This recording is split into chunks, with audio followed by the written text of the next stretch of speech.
तो ये बात 1946 की है और जगह थी सोवियत यूनियन, जिसे आज हम रसिया के नाम से जानते हैं। वहीं हम एक लड़के को देखते हैं जो कि कुछ लड़कों से डरकर भाग रहा था। तभी एक लड़की उन लड़कों को भगाकर उस लड़के की मदद करती है। उस लड़की का नाम स्वेतलाना था। अब बचाने के बाद वो उस लड़के से बोलती है कि तुम एक लड़के हो, तुम्हें इस तरह से डरना नहीं चाहिए। लेकिन वो लड़का स्वेतलाना से कहता है कि मैं पिटने से डरकर भाग नहीं रहा था, बल्कि मुझे तो इस बात का डर था कि कहीं मैं उन्हें चोट ना पहुंचा दूं। इसके बाद स्वेतलाना उस लड़के की पावर देखकर उससे कहती है कि तुम्हें तो अभी आर्मी में होना चाहिए। और अब कहानी में 9 साल बीत चुके थे।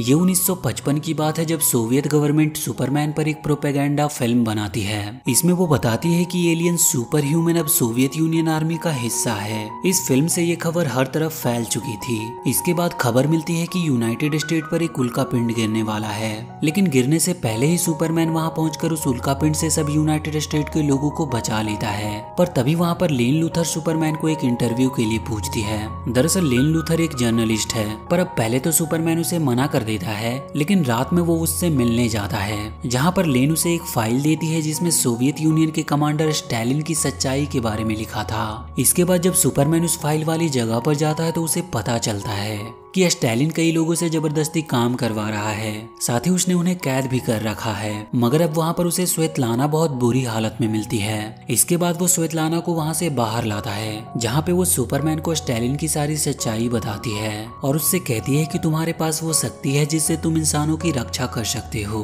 और अब इतना कहकर वो सुपरमैन के हाथों में ही दम तोड़ देती है। सुपरमैन अब सीधे ही स्टालिन के पास जाता है और उसे मार देता है। और इसके बाद अब सुपरमैन ही पूरे सोवियत यूनियन का लीडर बन गया था। वैसे ये खबर हर सोवियतवासी के लिए अच्छी साबित होती है। और इसके बाद हमें पता चलता है कि लेन को वो फाइल उसके पति लेक्स लूथर ने दी थी। साथ ही हमें ये भी पता चलता है कि जो उल्कापिंड यूनाइटेड स्टेट पर गिरा था उसे भी लेक्स ने ही बनाया था। ये सब उसके एक बहुत बड़े प्लान का हिस्सा था। वो उस उल्कापिंड से सुपरमैन का डीएनए निकलवाता है ताकि उसकी मदद से वो सुपरमैन का एक क्लोन बना सके। अब इसके बाद करीब 4 साल बीत चुके थे। इस बीच सुपरमैन कई अच्छे काम करता है। वो सिर्फ सोवियत स्टेट तक ही नहीं रुकता, बल्कि वो कोरियन वार को भी रोकता है। साथ ही हर तरफ उसी की न्यूज चल रही थी।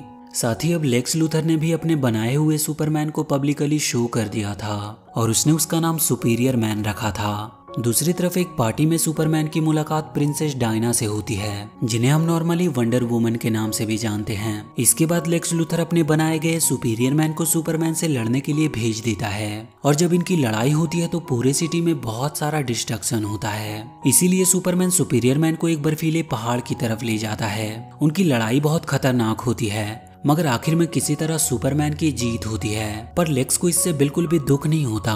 वो तो ये सब सिर्फ सुपरमैन की पावर का पता लगाने के लिए कर रहा था। लेकिन अब इस वजह से लेन उससे थोड़ा गुस्सा हो जाती है। अब कुछ साल के बाद एक एलियन साइबोर्ग ब्रेनियक स्टेलिंगर्ड नाम की एक सिटी पर अटैक करके उनके एक बड़े से एरिया को श्रिंक कर देता है। लेकिन अब सुपरमैन वहां पे आकर ब्रेनियक से लड़ता है और उसे कैप्चर करके उसे इस तरह से रीप्रोग्राम करता है कि उसके बाद से अब ब्रेनियक उसका एक एडवाइजर बन गया था। अब हम देखते हैं कि बैटमैन, जो कि उस जगह का एक लड़का है जहां स्टालिन ने सभी को कैद किया था, वो इन सब का जिम्मेदार सुपरमैन को मानता है। वो सुपरमैन के खिलाफ बहुत सोच समझकर एक वेल प्लान ट्रैप बिछाता है। साथ ही जब सुपरमैन से उसकी वहां पर फाइट स्टार्ट होती है तो वो वहां पर क्रिप्टॉन रेड सन एलर्जी के लेंस का यूज करता है। दरअसल क्रिप्टॉन एक इकलौता ऐसा एलिमेंट है जो कि सुपरमैन पर काम करता था। साथ ही बैटमैन ने अब सुपरमैन को हरा ही दिया था, लेकिन तभी वंडर वुमन उन लेंस को डिस्ट्रॉय कर देती है, जिस वजह से वो लाइट रुक जाती है और सुपरमैन की पावर एक बार फिर से उसके पास आ जाती है। अब इसके बाद जब सुपरमैन बैटमैन को फाइट में हरा देता है तो बैटमैन सरेंडर करने की जगह खुद को मारना सही समझता है और वो वहीं खुद को खत्म कर लेता है। इसके साथ ही वंडर वुमन भी सुपरमैन का साथ छोड़कर वहां से चली जाती है। दरअसल उसे सुपरमैन के नेचर में अब पहले से थोड़ा बदलाव दिखाई दे रहा था। वहीं दूसरी तरफ यूनाइटेड स्टेट में लेक्स लूथर को वहां का प्रेसिडेंट बना दिया गया था। साथ ही इसी बीच उन्हें एक क्रैश्ड स्पेसशिप मिलती है जिसमें एक एलियन की बॉडी थी। अब लेक्स एक जॉर्डन नाम के व्यक्ति को उस एलियन की उंगली से एक ग्रीन कलर की अंगूठी निकाल कर देता है। सुपरमैन को भी लेक्स के प्रेसिडेंट बनने की बात पता चल चुकी थी। साथ ही वो न्यूज में अपने खिलाफ अमेरिकन्स की नफरत भी देखता है। और इसी वक्त ब्रेनियक सुपरमैन के मन में अमेरिकन्स पर अटैक करने की बात डालता है। वैसे तो सुपरमैन साफ साफ मना करता है, लेकिन ब्रेनियक उसे कई सारे रीजंस बताना चालू कर देता है। अब वहाँ जॉर्डन, जिसे लेक्स ने वो एलियन की अंगूठी दी थी, वो अब एक टीम को लीड करता है। जिसे ग्रीन लैंटर्न कॉर्प्स के नाम से जाना जाता था। अब कुछ समय के बाद की बात है जब ये फोर्स पूरी तरह से वेल ट्रेंड हो गई थी, तब लेक्स उन्हें सुपरमैन पर अटैक करने को भेजता है। लेकिन उनके फाइट के बीच में वंडर वुमन आ जाती है और उन्हें रोक देती है। साथ ही वो उससे कहती है कि तुम लोगों को ये फाइट रोकनी होगी, नहीं तो ऐसे ही एक दिन ये पूरी दुनिया खत्म हो जाएगी। पर सुपरमैन उसकी बात से सहमत नहीं था। वो उससे कहता है कि अब मैं कुछ भी नहीं कर सकता।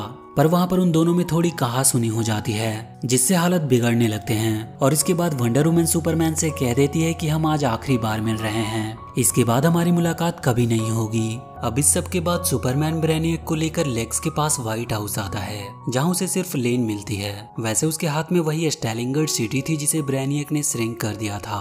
अब सुपरमैन लेन को बताता है कि उसने इस सिटी को पहले जैसे करने की बहुत कोशिश की, पर वो अभी तक इसमें कामयाब नहीं हो पाया। लेकिन तभी ब्रेनियक उसे बताता है कि ये टेक्नोलॉजी हमेशा से हमारे पास थी, लेकिन उसने खुद ही कभी ये सुपरमैन को नहीं बताई। लेकिन ये सुनते ही सुपरमैन को लगता है कि शायद ब्रेनियक में किसी तरह का एरर आ चुका है। साथ ही अब लेन के समझाने के बाद सुपरमैन समझ गया था कि असली ह्यूमैनिटी किसे कहते हैं। साथ ही वो वहाँ पर जो अटैक करने आया था उसका प्लान भी वो ड्रॉप कर देता है। लेकिन जब वो वापस जाने लगता है तभी ब्रेनियक उसके हाथ में उस सिटी को डिस्ट्रॉय कर देता है। साथ ही अब वो उन्हें सब कुछ बताता है कि जब सुपरमैन ने उसे रीप्रोग्राम करने की कोशिश की थी तो वो नाकामयाब हुआ था, और इसीलिए ब्रेनियक कभी भी उसके वश में था ही नहीं, बल्कि वो खुद सुपरमैन को कंट्रोल कर रहा था इस पूरे प्लेनेट को अपने कब्जे में करने के लिए। इसके बाद वहाँ पर लेक्स भी अपने वेपन आर्मर सूट के साथ आता है, और अब सुपरमैन और लेक्स मिलकर ब्रेनियक पर अटैक करते हैं और किसी तरह उसे पूरी तरह से डिस्ट्रॉय कर देते हैं। लेकिन ब्रेनियक जाते जाते खुद ही सेल्फ डिस्ट्रक्शन मोड ऑन कर देता है और उसका ब्लास्ट करीब करीब 15 मिलियन किलोमीटर तक नुकसान पहुंचा सकता था। वहीं सुपरमैन लेक्स को वहां से जाने को कहता है और वो ब्रेनियक को उठाकर सीधा स्पेस की तरफ ले जाता है। वो अपने पूरे स्पीड से उसे 15 मिलियन किलोमीटर से ज्यादा दूर तक ले जाता है,